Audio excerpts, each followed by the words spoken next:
সিলেটের মানুষ এখনো স্বাধীন হইতে পারে নাই, কারণ সিলেটের মানুষ এখনো পর্যন্ত ভারত থেকে পাথর নিয়ে পড়ে তাদের সংসারে দুমুঠো ভাত এবং চাউলের ব্যবস্থাপনা হয়, তাও আনরেগুলার। সিলেটে প্রায় 50,000 শ্রমিক না খেয়ে অনাহারে অর্ধাহারে তাদের জীবনযাপন করছে।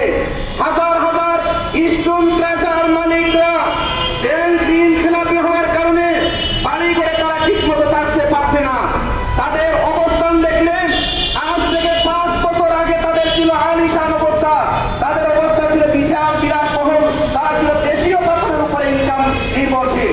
কিন্তু বাংলাদেশ তখনকার এই আওয়ামী সরকার ভারত সরকারের কাছে দায়বদ্ধ হয়ে যাওয়ার কারণে এবং সিস্টেমে বাংলাদেশের উন্নত মানের পাথর উত্তোলন বন্ধ করে দিয়ে ভারতের পচা পাথর দিয়ে এই দেশের বিল্ডিং এবং নির্মাণ কাজ হয়ে যাচ্ছে।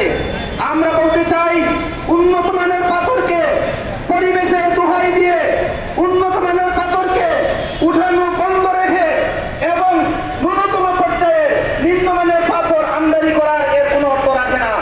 বাংলাদেশের রিজার্ভ ফান্ড এ সংকট, বাংলাদেশ দিন দিন তার ঋণের পরিমাণটা বৃদ্ধি পাচ্ছে, এগুলো দমন করার সাথে ভারত থেকে পচা পাথরের আমদানি সিস্টেম বন্ধ করে এই বাংলাদেশের সিলেটের গোলাগঞ্জ, শাহরবিল, জাফলং, তামাবিল এবং সুতারকান্দি সহ প্রায় 8টি স্পটের পাথর উত্তোলনের বৈধতা দিতে হবে।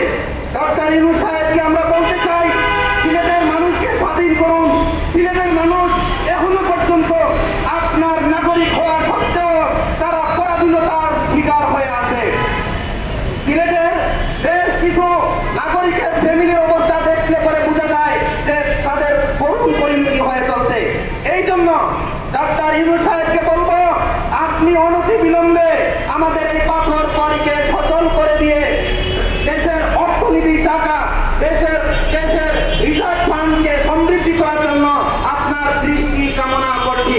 সংগ্রামী তৌহিদি জনতা, এই পর্যায়ে বক্তব্য দিবেন আমাদের অত্র সেমিনারের সম্মানিত সভাপতি জনাব রশিদ আহমদ ফেরদাউস।